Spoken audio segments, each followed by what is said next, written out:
श्री गणेशाय नमः।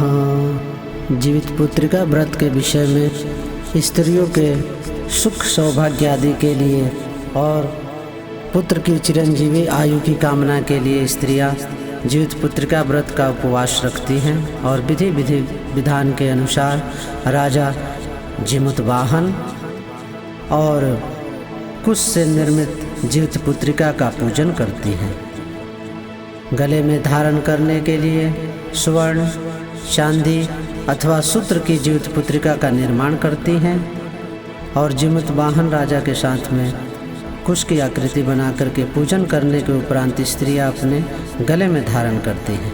पहले नित्य क्रिया से निवृत्त होकर के शुद्ध आसन पर बैठ करके कुश से निर्मित राजा जिमुतवाहन की प्रतिमा बना करके और स्वर्ण, चांदी अथवा कनक सूत्र अथवा सूत्र के द्वारा जीवित पुत्रिका बना करके विधि विधान के अनुसार पूजन करते हैं और हाथ जोड़ करके फूल अक्षत लेकर के संकल्प करते हैं।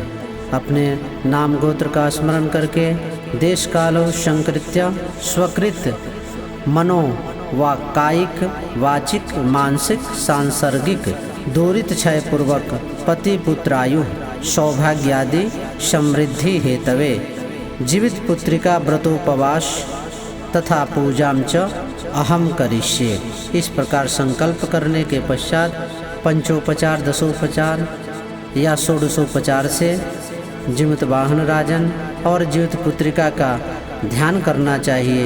जीवित पुत्रिका में माँ दुर्गा जी का ध्यान करते हैं। जिमुतवाहन राजा का ध्यान करने के उपरांत विधि विधान के अनुसार पूजन करते हैं और फूल अक्षत लेकर के हाथ जोड़ करके प्रार्थना करते हैं। जीवपुत्री समागच्छ गौरी रूप धरे नधे ईश्वरस्य पदाम्भोजा दत्र सन्निहिता भवा। एहि नृपशार्दूल राजन जिमुतवाहन कृपया मे अत्र सान्निध्यं कल्पयस्य सदा प्रभो। चिल्लिके स्वयस्थानतं शीघ्रं समागच्छात्र सुव्रते पूजार्थं कुरु सान्निध्यं पतिपुत्रांश्च रक्ष मे। शिवे शिवकरे नित्यं आगत्याश्च स्थिता भवा। धनधान्य सुतायुंसि वर्धयस्व सदा मम। सौम्यपुत्र प्रदानाय स्वामी जीवन हेतवे पूजयामि महाभागे चिल्लिके त्वां पुनः पुनः।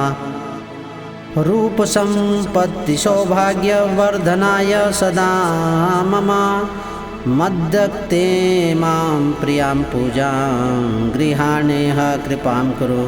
इस प्रकार प्रार्थना करने के बाद हाथ जोड़ करके और कथा श्रवण करना चाहिए। इस प्रकार जीवित पुत्रिका की कथा प्रारंभ होती है। एकदा मुनियः सर्वे नौमिषारण्यवासिना प्रप्रच्छस्सु कृपया सूतं लोकानां हितकामया। एक बार नौमिषारण्य के निवासी ऋषियों ने संसार के कल्याणार्थ सूत जी से पूछा, हे सूत जी, इस कली कराल में लोगों के बालक किस तरह दीर्घायु होंगे, सो कहिए। तब सूत जी कहते हैं कि जब द्वापर का अंत हो रहा था और कलयुग का आरंभ हो रहा था, उसी समय बहुत सी शोकाकुल स्त्रियों ने आपस में सलाह की कि क्या इस कलयुग में माता के जीवित रहते पुत्र मर जाएंगे। जब वे आपस में कुछ निर्णय नहीं ले सकी तब गौतम जी के पास पूछने के लिए गई। उस समय उनके पास पहुंची तो उस समय गौतम जी आनंद के साथ बैठे हुए थे। उनके सामने जाकर के उन्होंने मस्तक झुका करके प्रणाम किया। तदंतरम स्त्रियों ने पूछा, हे प्रभु, इस कलयुग में लोगों के पुत्र किस तरह जीवित रहेंगे, इसके लिए कोई व्रत या तप हो तो आप कृपा करके बतलाइए। इस तरह उनकी बात सुन करके गौतम जी बोले कि आपसे मैं वही बात कहूँगा जो मैंने पहले से सुन रखा है। गौतम जी ने कहा, जब महाभारत के युद्ध का अंत हो गया और द्रोणपुत्र अश्वत्थामा के द्वारा अपने बेटे को मरा हुआ देख करके सब पांडव बहुत ही दुखी हुए थे। तो पुत्र शोक से व्याकुल होकर के द्रौपदी अपने सखियों के साथ ब्राह्मण श्रेष्ठ धौम्य जी के पास गई और उन्होंने धौम्य जी से कहा कि हे विपेंद्र, कौन सा उपाय करने से बच्चे दीर्घायु हो सकते हैं, कृपा करके ठीक ठीक कहिए। तब धौम्य जी बोले कि सत्य युग में सत्य वचन बोलने वाला, सत्य आचरण करने वाला समदर्शी जीमूतवाहन नामक एक राजा था। एक बार वह अपने स्त्री के साथ अपने ससुराल को गया हुआ था, वहीं पर रहने भी लगा था। एक दिन आधी रात के समय पुत्र के शोक से व्याकुल कोई स्त्री रोने लगी, क्योंकि वह अपने बेटे के दर्शन से निराश हो चुकी थी। उसका पुत्र मर चुका था। वह रोती हुई कहती थी, हाय, मुझ बूढ़ी माता के सामने मेरा बेटा मरा जा रहा है। उसका रुदन सुनकर के राजा जीमूतवाहन का तो मानो हृदय ही विदीर्ण हो गया। वह तत्काल उस स्त्री के पास गए और उनसे पूछा, तुम्हारा बेटा कैसे मरा है? बुढ़िया ने कहा कि गरुड़ प्रतिदिन आकर के गांव के लड़के को खा जाता है। इस पर दयालु राजा ने कहा कि माता, अब तुम रो मत, आनंद के साथ बैठो, मैं तुम्हारे बच्चे को बचाने का यत्न करता हूँ। ऐसा कह करके राजा उस स्थान पर गया जहाँ पर गरुड़ आकर के प्रतिदिन मांस खाया करता था। उसी समय गरुड़ भी उस पर टूट पड़ा और मांस खाने लगा। जब अतिशय तेजस्वी गरुड़ ने राजा के बाएं अंग को खा लिया तो झटपट राजा ने अपना दाहिना अंग फेड़ करके और गरुड़ के सामने खड़े हो गए। ऐसा देख करके गरुड़ जी ने कहा, तुम कोई देवता हो अथवा कौन हो? तुम मनुष्य तो नहीं जान पड़ते। अच्छा, अपने जन्म और कुल की बात बतलाओ। पीड़ा से व्याकुल मन वाले राजा ने कहा कि हे पक्षीराज, इस तरह के प्रश्न करना व्यर्थ है, तुम अपनी इच्छा भर मेरा मांस खाओ। यह सुनकर के गरुड़ रुक गया और बड़े आदर के साथ राजा के जन्म और कुल की बात पूछने लगा।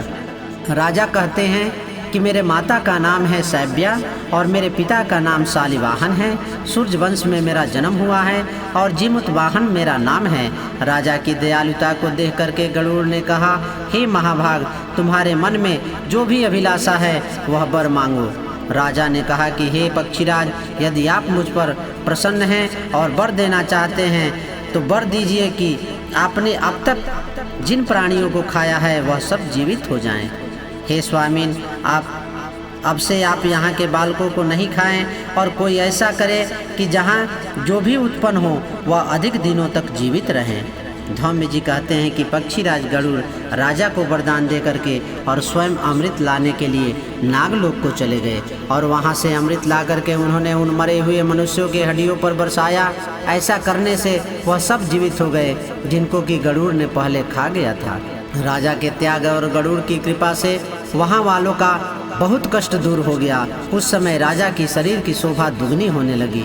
राजा की दयालुता को देख करके गरुड़ ने फिर कहा, मैं संसार के कल्याण के लिए एक और वरदान दूंगा। आज आश्विन मास के कृष्ण पक्ष से रहित शुभ अष्टमी तिथि है। आज ही तुमने यहाँ के प्रजा को जीवन दान दिया है, अतः हे वत्स, अब से यह दिन ब्रह्म भाव को प्राप्त हो गया है। जो मूर्ति भेद से विविध नामों से विख्यात है वही त्रिलोक में पूजित दुर्गा अमृत प्राप्त करने के अर्थ में जीवित पुत्रिका कहलाई है। सो इस तिथि को जो भी स्त्रियां उस जीवित पुत्रिका की और कुश की आकृति बना करके राजा जीमूतवाहन की पूजा करेगी तो दिनों दिन उनका सौभाग्य बढ़ेगा और वंश की भी बढ़ोतरी होती रहेगी। हे महाभाग, इस विषय में विचार करने की कोई आवश्यकता नहीं है। हे राजन, सप्तमी से रहित और उद्या तिथि की अष्टमी को व्रत करना चाहिए, यानी सप्तमी विद्ध अष्टमी जिस दिन हो उस दिन व्रत न करके शुद्ध अष्टमी में व्रत करना चाहिए और नवमी में पारण करना चाहिए। यदि इस पर ध्यान न दिया गया तो फल तो नष्ट हो ही जाएगा, सौभाग्य भी कष्ट में पड़ जाता है। जीमूतवाहन के इस तरह का वरदान दे करके गरुड़ बैकुंठ धाम को चले गए और वहाँ राजा भी अपनी पत्नी के साथ अपने नगर को वापस लौट आया। धौम्य जी द्रौपदी से कहते हैं, हे देवी, मैंने यह अतिशय दुर्लभ व्रत तुमको बतलाया है। इस व्रत को करने से बच्चे दीर्घायु होते हैं। हे देवी, तुम भी पूर्वोक्त विधि से इस व्रत को करो और दुर्गा जी का पूजन करो, तुम्हें अभिलाषित फल प्राप्त होगा। मुनिराज धौम्य जी के बात को सुन करके द्रौपदी का तो मानो हृदय में एक प्रकार का कौतूहल उत्पन्न होने लगा और पूर्ववासिनी स्त्रियों को बुला करके उनके साथ यह उत्तम व्रत को किया। गौतम जी कहते हैं कि इस व्रत और इस व्रत के प्रभाव से किसी एक चिल्ह ने सुन लिया था और अपनी सियारिन को भी बतलाया था। इसके बाद पीपल की वृक्ष की शाखा पर बैठ करके उस चिल्ह ने और उस वृक्ष के खोते में बैठ करके सियारिन ने भी इस व्रत को किया था। फिर वही चिल्ह किसी उत्तम ब्राह्मण के मुख से यह कथा सुनाई और पीपल के खोते में बैठी हुई अपनी सखी को भी सुनाया।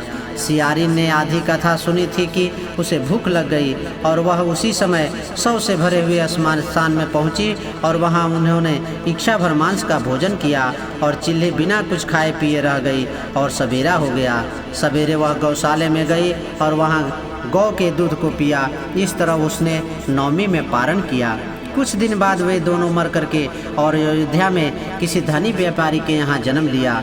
संयोग से उन दोनों का जन्म एक ही घर में हुआ, जिसमें सियारिन ज्येष्ठ हुई और चिल्ली छोटी हुई। दोनों सभी शुभ लक्षणों से युक्त थी, इसीलिए बड़ी लड़की काशीराज के साथ और छोटी लड़की उनके मंत्री के साथ गृहपत्य अग्नि के सामने विधि पूर्वक विवाही गई और पूर्व जन्म के कर्म फल के अनुसार वह मृगनयनी रानी हुई। जिस किसी भी संतान को वह उत्पन्न करती थी वह मर जाती थी और पूर्व जन्म के बातों को स्मरण करने वाली मंत्री की जो पत्नी थी वह 8 वसुओं के समान 8 तेजस्वी बेटे को जन्म दिया और सभी जीवित रह गए। अपनी बहन के पुत्रों को जीवित देख करके ईर्ष्यावश राजपत्नी ने अपनी स्वामी से कहा कि यदि तुम मुझे जीवित रखना चाहते हो तो इस मंत्री के भी सभी पुत्रों को उसी जगह भेज दो जहाँ मेरे बेटे गए हैं, अर्थात इन्हें मार डालो। ऐसा सुनकर के राजा ने उस मंत्री के पुत्रों को मारने के लिए कई प्रकार के उद्योग और यत्न किया, पर मंत्री पत्नी के जो जीवित पुत्रिका के पुण्य बल से बचा लिया। एक दिन राजा ने अपने आदमियों से उन पुत्रों का सिर कटवा करके पिटारी में रखवा करके और पिटारी को उसकी माता यानी मंत्री पत्नी के पास भेज दिया, किंतु वे 8 के 8 सिर बेशकीमती जवाहरात बन गए और भले चंगे के चंगे उसके 8 लड़के माता के पास वापस चले गए। उनको जीवित देख करके राजपत्नी को बड़ा विस्मय हुआ। अंत में वह अपने मंत्री की पत्नी के पास आई और उनसे पूछा कि हे बहन, तुमने कौन सा ऐसा पुण्य किया है जिसके बार बार मारने पर भी तुम्हारे बेटे नहीं मरते हैं। इस पर मंत्री की पत्नी ने कहा कि पूर्व जन्म में मैं चिल्ली थी और तुम सियारिन थी, दोनों ने व्रत किया था। तुमने व्रत के नियमों को भली भांति पालन नहीं किया था और मैंने किया था, इसी दोष से हे बहन तुम्हारे बेटे नहीं जीते हैं। ओ राजरानी, अब भी तुम इस जीवित पुत्रिका के व्रत को करो और तुम्हारे बेटे दीर्घायु होंगे, मैं तुमसे सच सच कह रही हूँ। इसके कथनानुसार रानी ने भी व्रत किया, तभी से उसके कई बेटे सुंदर और दीर्घायु होकर के बड़े बड़े राजा हुए। सूत जी कहते हैं कि सब प्रकार के आनंद को देने वाला मैंने यह दिव्य व्रत बतलाया है। जो भी स्त्रियां चिरंजीवी संतान चाहती हों तो विधि पूर्वक इस जीवित पुत्रिका के व्रत को करना चाहिए। इति श्री जीवित पुत्रिका व्रत कथा समाप्त। इस प्रकार फूल अक्षत छोड़ने के बाद आरती जला करके भगवान की आरती करना चाहिए नमस्कार करके, और जीवित पुत्रिका माता जीमूत वाहन राजन से प्रार्थना करना चाहिए। पति और पुत्र के सौभाग्य और आयु की वृद्धि के लिए प्रार्थना करने के बाद नमस्कार करना चाहिए। इति श्री जीवित पुत्रिका व्रत कथा समाप्त।